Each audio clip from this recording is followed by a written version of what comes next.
Hi friends, welcome to Shivam creations. இன்றைக்கி நம்ம வந்து பார்க்க போகிறது கிளாஸ் 1 வந்து பார்க்க போகிறோம். செயின் ஸ்டிச் எப்படி போடுறது அப்படிங்கிறத பார்க்கலாம் வாங்க.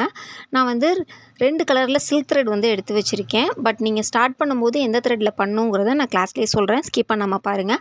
அடுத்தது த்ரெட் நீடில் எடுத்து வச்சுருக்கேன். இதெல்லாம் எப்படி ரெடி பண்ணும் அப்படிங்கிறத நான் அடுத்தடுத்த கிளாஸில் வந்து நான் உங்களுக்கு சொல்லிக் கொடுக்குறேன். நீடில்லாம் எப்படி ரெடி பண்ணுங்கிறத.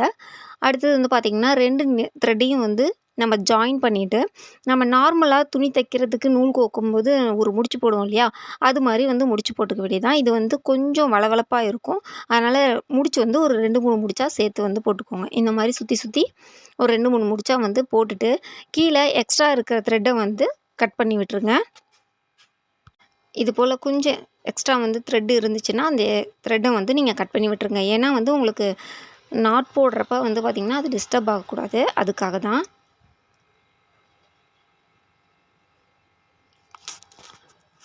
அடுத்து நம்ம எப்படி ஸ்டிச் பண்ணுறதுக்கு பார்க்குறதுக்கு முன்னாடி ஃபஸ்ட்டு எப்படி கையில் த்ரெட்டை பிடிக்கணும் அப்படிங்கிறத பார்த்துடலாம். ஃபஸ்ட் நான் இப்போ உங்களுக்கு காமிக்கிறேன் பாருங்கள். உங்களுடைய கட்டை விரல்லையும் நடு விரல்லையும் வந்து நீங்கள் த்ரெட்டை வந்து அழுத்தி பிடிச்சிட்டு உங்களோட ஆள்காட்டி விரலை வந்து த்ரெட்டை ஹோல்ட் பண்ணி வச்சுக்கணும். இது எப்படி செய்கிறதுன்னு காமிக்கிறேன். இது மாதிரி நடு விரலுக்கும் கட்டை விரலுக்கும் நடுவில் பிடிச்சிட்டு ஆள்காட்டி விரலில் இந்த மாதிரி மடக்கி பிடிச்சிக்கோங்க. அவ்வளோதான். திரும்பவும் உங்களுக்கு காமிக்கிறேன். கட்டை விரல்லையும் நடு விரல்லையும் அழுத்தி பிடிச்சிக்கிட்டு ஆள்காட்டி விரலில் இப்படி மடக்கி பிடிச்சிக்கிட்டிங்கன்னா உங்களுக்கு கரெக்டாக இருக்கும். இதே பொசிஷனில் தான் நீங்கள் எல்லா த்ரெட்டுமே வந்து ஆரிக்கு போடுறப்ப வந்து நீங்கள் பிடிக்கணும். அடுத்தது இந்த மாதிரி ஒரு பாக்ஸ் மாதிரி எடுத்துகிட்டு அதில் வந்து நீங்கள் போட்டு வச்சிட்டிங்கன்னா உங்களுக்கு த்ரெட்டு வந்து ஒன்றோட ஒன்று சிக்காது. அதனால் இது வந்து உங்களுக்கு ரொம்ப யூஸ்ஃபுல்லாக இருக்கும். ஃபஸ்ட்டு நம்ம ஒரு லைன் வந்து போட்டு காமிக்கிறேன். ஸ்கேல் வச்சு நம்ம வந்து ஒரு லைன் வந்து போட்டுக்கலாம். எப்பயுமே நம்ம வந்து ஸ்டிச்சஸ் ப்ராக்டிஸ் பண்ணும்போது கண்டிப்பாக வந்து ஒரு சில மெத்தட்ஸை நம்ம ஃபாலோ பண்ணணும். ஒரு லைன் போட்டுடுங்க. அந்த லைனில் 1 சென்டிமீட்டர் அளவுக்கு வந்து மார்க் பண்ணிக்கோங்க. இப்போ உங்களுக்கு நான் மார்க் பண்ணி காமிக்கிறேன் பாருங்கள். இந்த மாதிரி 1 சென்டிமீட்டர் அளவுக்கு வந்து நீங்கள் மார்க் பண்ணிவிட்டு அது வரைக்கும் இழுத்து பெரிய பெரிய ஸ்டிச்சஸாக நீங்கள் போட்டால் தான் அடுத்தடுத்த ப்ராக்டிஸ் பண்ணும்போது உங்களோட ஸ்டிச்சஸ் சைஸை வந்து ரெடியூஸ் பண்ணுறதுக்கு ஈஸியாக இருக்கும். இப்போது நல்ல கேப் இருக்குது பார்த்தீங்களா? இப்போது நான் ஸ்டிச் எப்படி போடுறது அப்படிங்கிறத உங்களுக்கு காமிக்கிறேன். நீடில் 90 டிகிரி அளவுக்கு வந்து பிடிச்சிக்கோங்க. அப்போ தான் உங்களுக்கு த்ரெட்டு கரெக்டாக வரும். இல்லைன்னா வந்து உங்களுக்கு நூல் வந்து பிசுறு வர ஆரம்பிச்சிரும். இப்போது நீடிலில் த்ரெட்டு வந்து நம்ம ஹேண்டில் ஹோல்ட் பண்ணி கொண்டு போனோம் இல்லையா, அந்த த்ரெட்டு அப்படியே பக்கத்தில் நீடில் பக்கத்தில் கொண்டு போய் இந்த மாதிரி நீங்கள் எடுத்துடணும். எடுக்கும்போது 2 த்ரெட்டு வரணும். அது கண்டிப்பாக பார்த்துக்கோங்க. பிசுறு இல்லாமல் வரணும். அப்புறம் டாப்பில் வந்து பார்த்திங்கன்னா ஒரு சின்னதாக ஒரு ப்ரெஸ் கொடுத்து ஒரு லாக் ஸ்டிச் வந்து நீங்கள் போடணும். லாக் ஸ்டிச் எப்படி போடுறதுன்னா வந்து இப்போ நீங்கள் ஸ்டிச்சஸ் வந்து போட போகிறீங்களா, அதே மெத்தடில் தான் நீங்கள் போட போகிறீங்க. நீடில் எடுக்கும்போது பார்த்திங்கன்னா இந்த மாதிரி 2 த்ரெட்டு கண்டிப்பாக த்ரெட்டு வந்து பிசுறு இல்லாமல் இருக்கணும். இப்போ 1 சென்டிமீட்டர் அளவுக்கு வந்து நம்ம வச்சுருந்தோம் இல்லையா, அந்த 1 சென்டிமீட்டர் அளவுக்குள்ள தான் நம்ம வந்து ஸ்டிச்சஸ் போட போகிறோம். நீடில் த்ரெட்டை பிடிச்சிட்டு அப்படியே ஸ்ட்ரெயிட்டாக உள்ளே விடுங்க.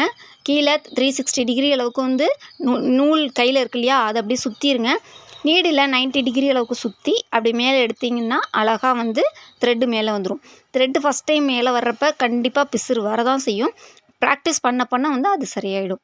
நீடில் உள்ளே விடுங்க. 360 டிகிரி அளவுக்கு த்ரெட்டை வந்து நீடில் சுற்றிட்டு நீடியில் ஒரு 90 டிகிரி அளவுக்கு சுற்றிட்டு நீங்கள் எடுக்கணும். உங்களோட ரைட் ஹேண்ட் சைடுனா ரைட் ஹேண்ட் சைடு, இல்லை லெஃப்ட் ஹேண்ட் சைடுனா லெஃப்ட் ஹேண்ட் சைடு வர மாதிரி வந்து ரொட்டேட் பண்ணி வெளியில் எடுத்துருங்க.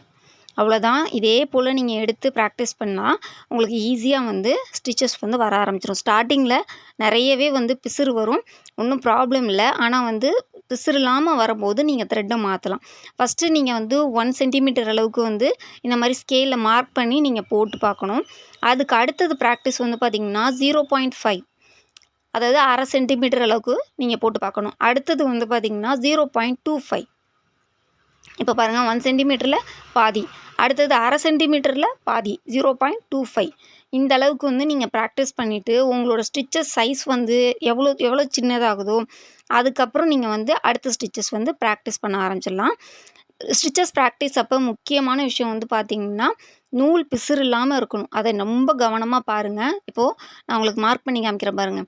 இப்போது பெருசாக போட்டிருக்கோம் 1 சென்டிமீட்டருக்கு, அடுத்தது 1/2 சென்டிமீட்டர், அடுத்தது வந்து பார்த்திங்கன்னா 1/4 சென்டிமீட்டர். அப்போது உங்களோட ஸ்டிச்சஸ் சைஸ் எவ்வளோ சின்னதாக வரும் பார்த்திங்களா?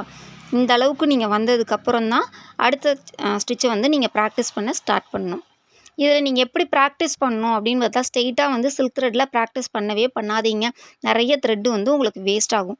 அது எப்படி பண்ணணும்னு பார்த்தீங்கன்னா, ஃபஸ்ட்டு இந்த மாதிரி வந்து டெய்லரிங்க்கு யூஸ் பண்ணக்கூடிய த்ரெட்டு எந்த த்ரெட்டாக இருந்தாலும் பரவாயில்ல, அந்த த்ரெட்டு எடுத்து நீங்கள் வந்து அதில் நல்லா ப்ராக்டிஸ் பண்ணி பாருங்கள். அடுத்தது சில்க் த்ரெட்டில் ப்ராக்டிஸ் பண்ணுங்கள். ஏன்னா நார்மல் டெய்லரிங் த்ரெட்டுக்கும் சில்க் த்ரெட்டுக்கும் வந்து நிறையவே டிஃப்ரென்ஸ் இருக்குது. சில்க் த்ரெட் நல்லா சாஃப்டாக இருக்கும், சீக்கிரமாக வந்து கட் ஆகிடும். அதனால் ஃபஸ்ட்டு ப்ராக்டிஸ் கண்டிப்பாக டெய்லரிங் த்ரெட் தான். அடுத்தது சில்க் த்ரெட்டு. அதையும் முடித்ததுக்கப்புறம் நீங்கள் வந்து ஜரி த்ரெட்டில் பண்ணலாம். ஜரி த்ரெட் வந்து பார்த்திங்கன்னா ஃபுல் அண்ட் ஃபுல் ப்ளவுஸுக்கு நீங்கள் யூஸ் பண்ணக்கூடியது தான். பட் அது ஈஸியாக பண்ணலாம். இது ரெண்டையும் ஃபஸ்ட்டு நீங்கள் ப்ராக்டிஸ் பண்ணிட்டீங்கன்னா அது ரொம்ப ஈஸியாக பண்ணி முடிச்சிடலாம். அவ்வளோதான் ஃப்ரெண்ட்ஸ். கண்டிப்பாக இந்த வீடியோ உங்களுக்கு பிடிச்சிருக்கும் அப்படின்னு நான் நினைக்கிறேன். இதுக்கப்புறம் வந்து ஸ்டிச்சஸ் எப்படி ப்ராக்டிஸ் பண்ணுறது, அடுத்தது என்னென்ன ஸ்டிச்சஸ் இருக்குது அப்படிங்கிறத நான் வந்து உங்களுக்கு அடுத்தடுத்த வீடியோவில் சொல்லிக் கொடுக்குறேன். நான் ஆன்லைனில் ஆரி கிளாஸ் வந்து எடுக்கிறேன். நீங்களும் ஒரு ஆரி டிசைனர் ஆகணும் விருப்பப்பட்டீங்கன்னா வந்து மேலே தெரியிற வாட்ஸ்அப் நம்பருக்கு மெசேஜ் பண்ணுங்கள். ஃபர்தராக மற்ற டீட்டெயில்ஸை உங்கள் கூட நான் ஷேர் பண்ணிக்கிறேன். கண்டிப்பாக உங்களுக்கும் வந்து அஃபோர்டபுளான ப்ரைஸில் நான் மெட்டீரியல்ஸும் கொடுக்குறேன், வேணும்னா வாங்கிக்கலாம். அடுத்த வீடியோவில் நம்ம அடுத்த ஸ்டிச் எப்படி போடுறது அப்படிங்கிற பார்க்கலாம். இந்த வீடியோ பிடிச்சிருந்துச்சுன்னா லைக் பண்ணி ஷேர் மறக்காமல் உங்கள் ஃப்ரெண்ட்ஸ் கூட இந்த வீடியோ ஷேர் பண்ணிக்கோங்க. அவங்களுக்கு யூஸ்ஃபுல்லாக இருக்கும். சப்ஸ்கிரைப் பண்ணி சப்போர்ட் பண்ணுங்கள். தேங்க்